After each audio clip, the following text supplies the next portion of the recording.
ನಮಸ್ಕಾರ ಗೆಳೆಯರೆ. ನೀವೇನಾದರೂ ಡಾರ್ಕ್ ವೆಬ್ ಬಗ್ಗೆ ಕೇಳಿದ್ರೆ ರೆಡ್ ರೂಮ್ ಬಗ್ಗೆ ಕೇಳಿದ್ರೆ ರೆಡ್ ರೂಮ್ ಎಂಥ ಡೇಂಜರಸ್ ಪ್ಲೇಸ್ ಅಂದರೆ ನೀವು ಕನಸಲ್ಲೂ ಹೋಗೋಕ್ಕೆ ಇಷ್ಟಪಡೋಲ್ಲ. ಅಲ್ಲಿ ಹೇಗೆ ಅಂದರೆ ಒಬ್ಬ ಪರ್ಸನ್ನ ಕಿಡ್ನ್ಯಾಪ್ ಮಾಡಿ ಅವ್ರಿಗೆ ವಿಧ ವಿಧವಾಗಿ ಟಾರ್ಚರ್ ಕೊಟ್ಟು ಸಾಯಿಸ್ತಾರೆ.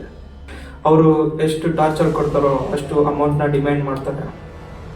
ಈ ಥರ ಎಲ್ಲ ಸಾಮಾನ್ಯವಾಗಿ ಡಾರ್ಕ್ ವೆಬ್ಬಲ್ಲಿ ನಡೆಯುತ್ತೆ. ನಾರ್ಮಲ್ ಇಂಟರ್ನೆಟ್ ಯೂಸರ್ಗೆ ಆ್ಯಕ್ಸಸ್ ಅಷ್ಟು ಈಸಿಯಾಗಿ ಸಿಗಲ್ಲ. ಅಂದರೆ ಒಂದು ದಿನ ಅಂದರೆ 29 ಮೇ 2017 ರಾತ್ರಿ ಸಮಯದಲ್ಲಿ ಯೂಟ್ಯೂಬ್ನಲ್ಲಿ ಯಾವ ಥರ ಲೈವ್ ಸ್ಟ್ರೀಮ್ ಹೋಗ್ತಾ ಇತ್ತು ಅಂದರೆ ರೆಡ್ಡಿಟ್ಟಿಂದ 4chan ಯೂಸರ್ಸ್ವರೆಗೂ ಭಯ ಹುಟ್ಟಿಸಿತ್ತು. ಅವರೇ ಒಂದು ಕ್ಷಣ ಗಾಬರಿಗೊಂಡಿದ್ರು, ನಾವೇನಾದರೂ ರೆಡ್ ರೂಮ್ಗೆ ಎಂಟ್ರಿ ಕೊಟ್ಟಿದ್ದೀವ ಅಂತ. 4chan ಯೂಸರ್ ಒಬ್ಬ ರಾತ್ರಿ ಅವತ್ತು ಪೋಸ್ಟ್ ಹಾಕಿ ಏನು ಹೇಳ್ತಾನಂದರೆ, ನಾನು ಈ ಥರ ಒಂದು ಲೈವ್ ಸ್ಟ್ರೀಮ್ನ ನೋಡ್ತಾ ಇದ್ದೀನಿ, ಅದರಲ್ಲಿ ಒಂದು ಹುಡುಗಿನ ಚೇರ್ ಮೇಲೆ ಕೂರಿಸಿ ಲಾಕ್ ಮಾಡಿದ್ದಾರೆ, ಅದು ಕೂಡ ಒಂದು ಗಮ್ ಟೈಪಲ್ಲಿ. ಆ ಫೋಟೋ ನೋಡಿದರೆ ಅಲ್ಲಿ ಯಾರಿಗೂ ಗೊತ್ತಾಗಲ್ಲ ಅಲ್ಲಿ ಏನು ನಡೀತಿದೆ ಅಂತ. ಅಲ್ಲಿರುವಂಥ ರೂಮು ಕತ್ತಲವಾಗಿರುತ್ತೆ. ಯಾರಿಗೆ ಆದರೂ ಅಲ್ಲಿ ನಡೀತಾ ಇರೋದು ನಿಜನಾ ಸುಳ್ಳ ಅಂತ ಕಂಡುಹಿಡಿಯೋದು ಕಷ್ಟ ಆಗಿತ್ತು. ಎಲ್ಲದಕ್ಕಿಂತ ಮುಖ್ಯವಾಗಿ ಆ ಹುಡುಗಿ ಜೊತೆ ಒಂದು ಡಿಸ್ಪ್ಲೇನ ಸೇರಿಸಿ ಟೇಪಲ್ಲಿ ಲಾಕ್ ಮಾಡಿರ್ತಾರೆ. ಆ ಡಿಸ್ಪ್ಲೇಲಿ ಕೌಂಟೌನ್ ಹೋಗ್ತಾ ಇರುತ್ತೆ. ಆ ಸಮಯದಲ್ಲಿ ಕೌಂಟೌನ್ 10 ಗಂಟೆ ಮಾತ್ರ ಬಾಕಿ ಇರುತ್ತೆ. ಆದರೂ ಯಾರಿಗೂ ಗೊತ್ತಿಲ್ಲ ಆ ಒಂದು ಕೌಂಟೌನ್ ಮುಗಿದ್ಮೇಲೆ ಏನಾಗುತ್ತೆ ಅಂತ. ಅವತ್ತು ರಾತ್ರಿ ಯಾರೆಲ್ಲ ಈ ಒಂದು ಲೈವ್ ಸ್ಟ್ರೀಮ್ಗೆ ಎಂಟ್ರಿ ಆಗಿದ್ರು ಅವ್ರ ಪರಿಸ್ಥಿತಿ ನೀವೇ ಊಹಿಸ್ಕೊಳ್ಳಿ. ಇದೆಲ್ಲ ಅವತ್ತು ರಾತ್ರಿ ಸ್ಟ್ರೀಮ್ ಆಗ್ತಿರೋದು ಡಾರ್ಕ್ ವೆಬ್ಬಲ್ಲಿ ಅಂದ್ಕೊಂಡಿದ್ರ ಯೂಟ್ಯೂಬಲ್ಲಿ. ಈಗಾಗಲೇ ಯೂಟ್ಯೂಬ್ ಈ ಒಂದು ಸ್ಟ್ರೀಮ್ನ 2ಕ್ಕಿಂತ ಹೆಚ್ಚು ಸಾರಿ ಬ್ಯಾನ್ ಮಾಡಿತ್ತು. ಇವಾಗ ಆ ಕೌಂಟೌನಲ್ಲಿ ಕೇವಲ 6 ಗಂಟೆ ಮಾತ್ರ ಉಳಿದಿರುತ್ತೆ. ಬ್ಯಾನ್ ಹಾಕಿಂತ ಮುಂಚೆನೂ ಬ್ಯಾನ್ ಆದಮೇಲೂ 2 ವಿಡಿಯೋದಲ್ಲೂ ಸಹ ಈ ಹುಡುಗಿ ಶಾಂತವಾಗಿ ಸುಮ್ಮನೆ ಕೂತಿರ್ತಾಳೆ, ಯಾವುದೇ ರಿಯಾಕ್ಷನ್ ಕೂಡ ಕೊಡ್ತಿರೋಲ್ಲ. ಇನ್ನೆಲ್ಲ ನೋಡಿದ್ರೆ ನಮಗೆ ಡೌಟ್ ಹುಟ್ಟೋದೇನೆಂದರೆ ಆ ಹುಡುಗಿಗೆ ಏನಾದ್ರು ಡ್ರಗ್ಸ್ ಕೊಟ್ಟಿದ್ದಾರ ಅಂತ. ಡ್ರಗ್ಸ್ ಕೊಟ್ಟಿದ್ರಿಂದ ಆ ಹುಡುಗಿಗೆ ಏನು ಕೂಡ ಅಲ್ಲಿ ನಡೀತಾ ಇರೋದು ತಿಳಿತಾ ಇಲ್ವಾ, ಇಲ್ಲ ಯಾರೋ ಒಬ್ಬ ವ್ಯಕ್ತಿ ಕ್ಯಾಮ್ರಾ ಹಿಂದೆ ಕೂತಿ ಅವಳಿಗೆ ಕಮೆಂಟ್ ಮಾಡ್ತಾ ಇದ್ದ. ಸಾಮಾನ್ಯವಾಗಿ ಎಲ್ಲರಿಗೂ ಇದೊಂದು ಪ್ರ್ಯಾಂಕ್ ಇರ್ಬೋದಾ ಅಂತ ಅನ್ಸುತ್ತೆ. ಹಾಗೆ ಈ ಒಂದು ಲೈವ್ ಸ್ಟ್ರೀಮ್ ಮತ್ತೆ ಬ್ಯಾನ್ ಆಗೋದು ನೋಡಿ ಅವ್ರಿಗೂ ಸಹ ಈ ಒಂದು ವಿಡಿಯೋ ನಿಜ ಇರ್ಬೋದು ಅನ್ಸುತ್ತೆ. ಹೀಗೆ ನೋಡ್ತಿರೋ ಹಾಗೆ ಈ ಒಂದು ಲೈವ್ ಸ್ಟ್ರೀಮ್ನ ಯೂಟ್ಯೂಬ್ ಮತ್ತೆ ಬ್ಯಾನ್ ಮಾಡುತ್ತೆ. ಈ ಲೈವ್ ಸ್ಟ್ರೀಮ್ ಮತ್ತೆ ಸ್ಟಾರ್ಟ್ ಆದಾಗ ಕೇವಲ 3 ಗಂಟೆ ಮಾತ್ರ ಉಳಿದಿರುತ್ತೆ. 4chan ಯೂಸರ್ ಒಬ್ಬ ನೋಟಿಸ್ ಮಾಡಿರೋ ಹಾಗೆ ಆ ಒಂದು ಲೈವ್ ಸ್ಟ್ರೀಮ್ನಲ್ಲಿ ರೇಡಿಯೋ ಶಬ್ದ ಕೇಳ್ತಾ ಇರುತ್ತೆ. ಆ ರೇಡಿಯೋ ಸೋರ್ಸ್ನ ಚೆಕ್ ಮಾಡಿದಾಗ ಗೊತ್ತಾಗುತ್ತೆ ಅದೊಂದು ರಷ್ಯಾದ ಸ್ಟೇಷನಿಂದ ಬರ್ತಾ ಇರೋದು ಅಂತ.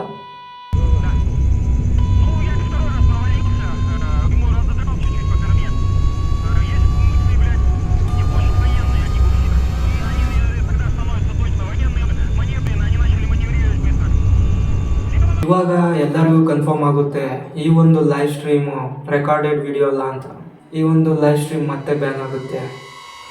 ಈ ಒಂದು ಕೌಂಟೌನ್ ಸಮಯ ಕಡಿಮೆ ಆದಂಗೂ ಲೈವ್ ಸ್ಟ್ರೀಮ್ನ ವ್ಯೂವರ್ಸ್ನ ಭಯ ಜಾಸ್ತಿ ಆಗ್ತಾ ಹೋಗುತ್ತೆ. ಹೀಗೆ ಎಲ್ಲರಿಗೂ ಟೆನ್ಷನ್ ಏನಂದರೆ ಈ ಒಂದು ಲೈವ್ ಸ್ಟ್ರೀಮ್ ಮತ್ತೆ ಸ್ಟಾರ್ಟ್ ಆಗುತ್ತೋ ಇಲ್ವೋ ಅನ್ನೋದೇ. ಸ್ವಲ್ಪ ಸಮಯದ ನಂತರ ಈ ಒಂದು ಚಾನಲಿಂದ ಮತ್ತೊಂದು ಲೈವ್ ಸ್ಟ್ರೀಮ್ ಪ್ರಸಾರವಾಗೋಕ್ಕೆ ಸ್ಟಾರ್ಟ್ ಆಗುತ್ತೆ.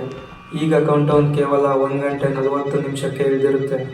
ಈ ಒಂದು ಲೈವ್ ಸ್ಟ್ರೀಮ್ ಸ್ಟಾರ್ಟ್ ಆದಮೇಲೆ ಜಾಸ್ತಿ ಹೊತ್ತೇನು ಲೈವ್ ಸ್ಟ್ರೀಮ್ ಹೋಗೋದಿಲ್ಲ, ಮತ್ತೊಂದು ಸರಿ ಬ್ಯಾನ್ ಆಗುತ್ತೆ. ಸಾಮಾನ್ಯವಾಗಿ ಎಲ್ಲರಿಗೂ ಏನು ಡೌಟ್ ಉಟ್ಕೊಳ್ಳುತ್ತೆ ಅಂದರೆ ಈ ಒಂದು ರೂಮ್ ಇರೋದಾದರೂ ಎಲ್ಲಿ, ಈ ಒಂದು ಕೆಲಸ ಮಾಡಿರೋರಿಗೆ ಸಿಗೋದಾದರೂ ಏನು ಅಂತ. ಇದಕ್ಕಿಂತ ಹೆಚ್ಚಾಗಿ ಯಾರೂ ಲೀಗಲ್ ಆಗಿ ಕಂಪ್ಲೇಂಟ್ ಕೊಡಲೇ ಇಲ್ವಾ, ಇಷ್ಟೆಲ್ಲ ಒಂದು ಹುಡುಗಿಗೆ ನಡೀತಾ ಇದ್ರು.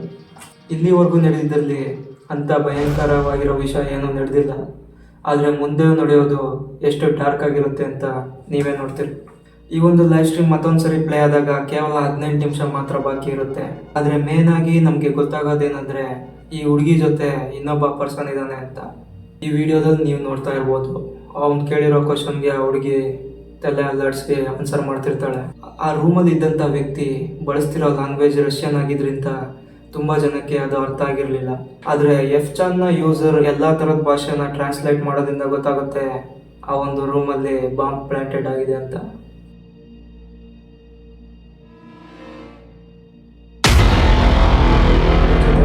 ಆ ಒಂದು ಬಾಂಬ್ 17 ನಿಮಿಷದೊಳಗೇನೆ ಬ್ಲಾಸ್ಟ್ ಆಗುತ್ತೆ ಅಂತಲೂ ಗೊತ್ತಾಗುತ್ತೆ. 18 ನಿಮಿಷದಿಂದ 8 ನಿಮಿಷದವರೆಗೂ ಆ ಒಂದು ಲೈವ್ ಸ್ಟ್ರೀಮ್ ಯಾವುದೇ ಅಡೆತಡೆ ಇಲ್ಲದೆ ಸರಾಗವಾಗಿ ನಡೀತಾ ಇರುತ್ತೆ. ಒಂದು ಟೈಮ್ ಫ್ರೇಮಲ್ಲಿ ಆ ವ್ಯಕ್ತಿ ರೂಮಿಂದ ತೆರಳುತ್ತಾ ಇರೋದನ್ನು ನಾವು ಗಮನಿಸ್ಬೋದು. ಈಗ ಆ ರೂಮಲ್ಲಿ ಉಳಿದಿರೋದು ಕೇವಲ ಹುಡುಗಿ ಮಾತ್ರ.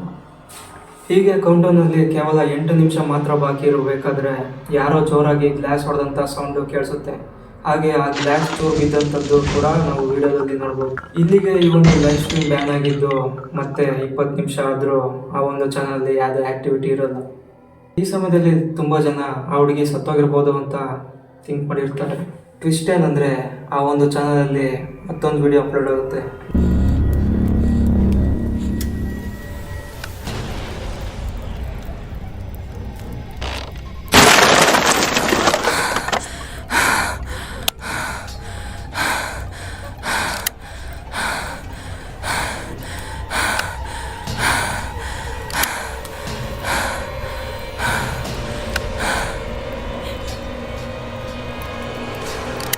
ಅವಳು ಆ ಕ್ಯಾಮ್ರಾನ ಎತ್ಕೊಬೇಕಾದ್ರೆ ಆ ಕ್ಯಾಮ್ರಾದಲ್ಲಿ ಕ್ಯಾಪ್ಚರ್ ಆಗಿರೋದು ಅಂದರೆ ರಕ್ತ ಟೈಪ್ ಏನೋ ಒಂದು ಕ್ಯಾಪ್ಚರ್ ಆಗಿದೆ.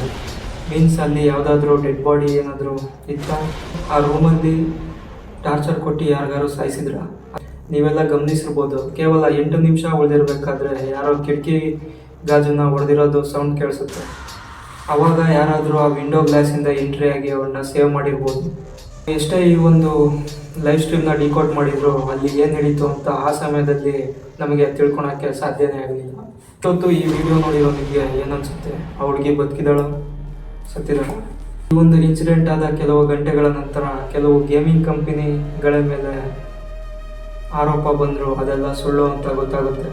ಇಷ್ಟೆಲ್ಲ ಆದಮೇಲೆ ಒಂದು ಪ್ರೈವೇಟ್ ಕಂಪನಿ ತಾನಾಗೇ ಬಂದು ಈ ಒಂದು ವಿಡಿಯೋ ಸ್ಕ್ರಿಪ್ಟೆಡ್ ಅಂತ ಕ್ಲೈಮ್ ಮಾಡುತ್ತೆ. ನೇಮ್ ಬಂದು ಬ್ಲ್ಯಾಕ್ ಎಲಿಫೆಂಟ್.